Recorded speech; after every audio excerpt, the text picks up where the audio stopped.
Pendergast. All right, Astros lose last night 8-3 to the Cardinals. Hopefully it's better tonight. Hopefully it's more watchable tonight. Easy segue into this article, Seth, that you sent me before the show. MLB 2025 Watchability Index, ranking the most fun teams to watch.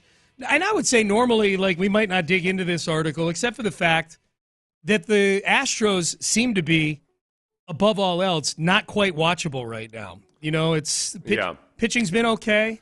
Pitching's been good, actually, but the hitting has not only been poor, there's been no pop with this lineup. They're not hitting for power whatsoever. Just very few. Even Altuve has just been an average hitter in terms of power, and so it's led to a boring brand of baseball, and not made any better as I was looking over this list of the most boring teams. It's ranked by most watchable. Yeah. But almost every opponent the Astros have faced so far is in the bottom half of the watchability index. Oh, really? Okay, so they haven't even had good opponents to get that rub off of. Yeah. No, if you go and you look through, the Twins are the 27th most watchable team right now. Just scrolling through, the Angels 25th most watchable, the Mariners 23rd most watchable.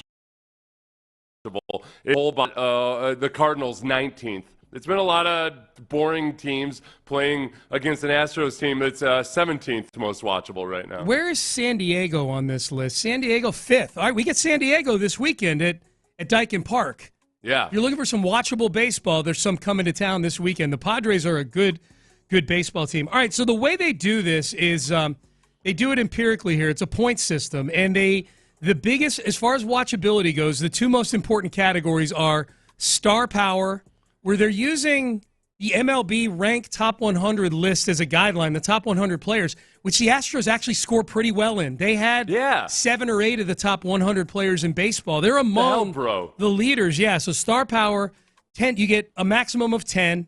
Young talent, you get a maximum, it's a 10-point scale.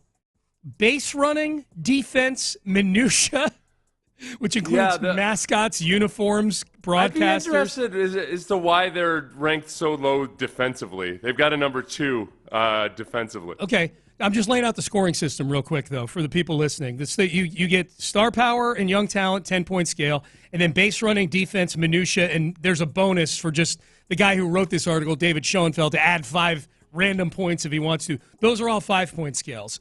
So the Astros do the hokey pokey, turn yourself around, add up the scoring, and the Astros are 17th on the watchability list, middle of the pack.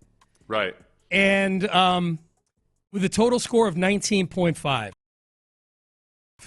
Star power, they get a 7 out of 10, which I would agree with. I mean, they've got decent star power on the team. The young talent, they're not doing so hot. 3.5 out of 10. And I feel like that's an underrating of Cam Smith. Just they would have based that on the pre-draft. I don't know that his ascension has been high enough that they haven't accounted for the fact that he makes it exciting just by virtue of his presence. Cam Smith, Hunter Brown, I would say too. I'd throw in there in the young talent category. This is okay. Now this is where you're pointing. Your frustration. They have the same score on defense for watchability as they do base running, and a 2 out of 5. They're a good defensive team, and they're a horrific base running team. Right. They're not good. They're slow. They don't make good decisions on the base paths. This has been a bad base running team for a long time. I think this is a pretty damn, especially in the infield, a pretty damn good defensive team. Yeah, that's why I was curious about the defensive side of things. On the base running part of things, there is a dynamic. As long as Myers can keep hitting like an average Major League Baseball player and keep doing what he does in the field, that's just fine. That would be awesome if he was an average hitting baseball player for the rest of the season and continue to play defense. But on the base running side of things, him and Pena being on the base paths together adds some excitement because they're both fast and aggressive. Mm-hmm. So I think there's potential there.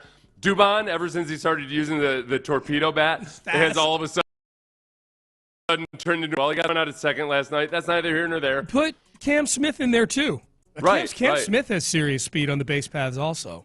Yeah, so I think that as of right now, there's a lot about the Astros where it feels like, all right, they're certainly doing way better than they were last year at this time. but there is still upside with some of the new additions and some of the younger guys that I think they could become a more exciting baseball team. Yeah. It's just the promise. It's an undelivered promise at this point. Okay, the bonus points. Remember, there's a category for bonus points where David Schoenfeld, the author of this article, can just give you bonus points. Again, it's a watchability index. It's not a power ranking for how good the team is. It's how watchable are they. He gives bonus points for 3 things. 1 point for each of these. Hunter Brown's changeup, Yordan Alvarez's presence, and the adventure that is Jose Altuve in left field. I will say that Altuve is not boring in left field. We're talking about watchability. He's made a couple of really nice catches so far. Yeah. I'd say he's about even in terms of impressive catches versus, crap, just hold on to the ball.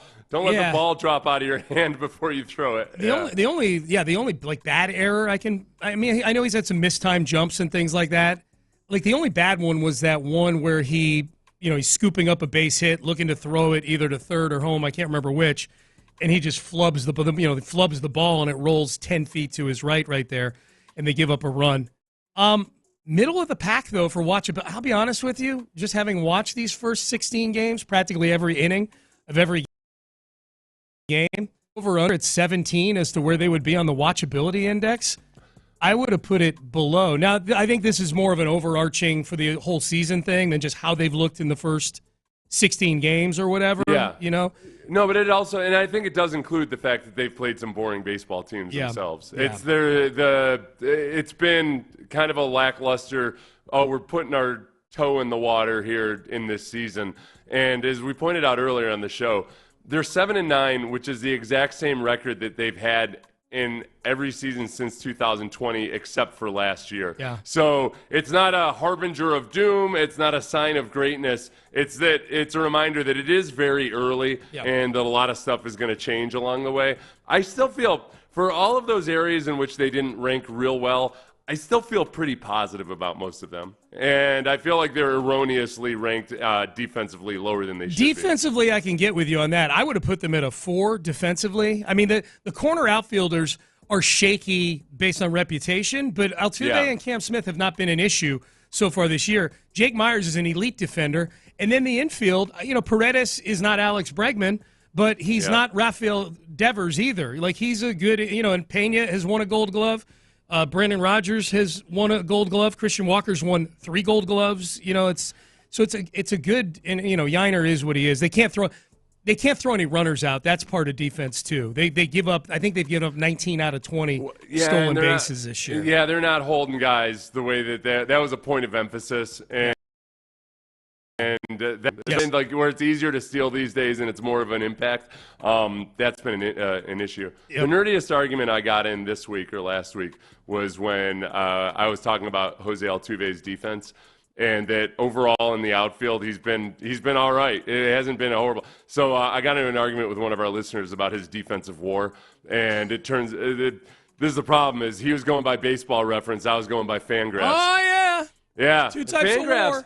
Fangraphs incorporates the StatCast data into their defensive ratings, so I feel like it's more accurate. And by Fangraphs, at least going into the weekend, he was still he wasn't bad defensively. And his overall WAR was 20th in the league. It wasn't bad at all. So he was better on Fangraphs than he was on the other one. He was better on Fangraphs. Okay, got you. Which were you? Were you team Fangraphs in that argument? I was team Fangraphs. Yeah.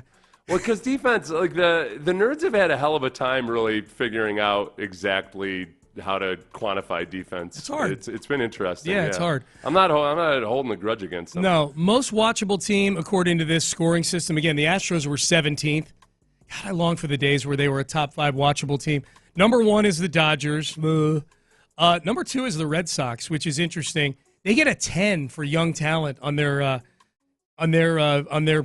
scoring system here. The most painful part about the Red Sox finishing second on this, Seth, is in the article. It's got a picture of Alex Bregman walking through the Red Sox dugout celebrating a home run with the mascot Wally, the green monster.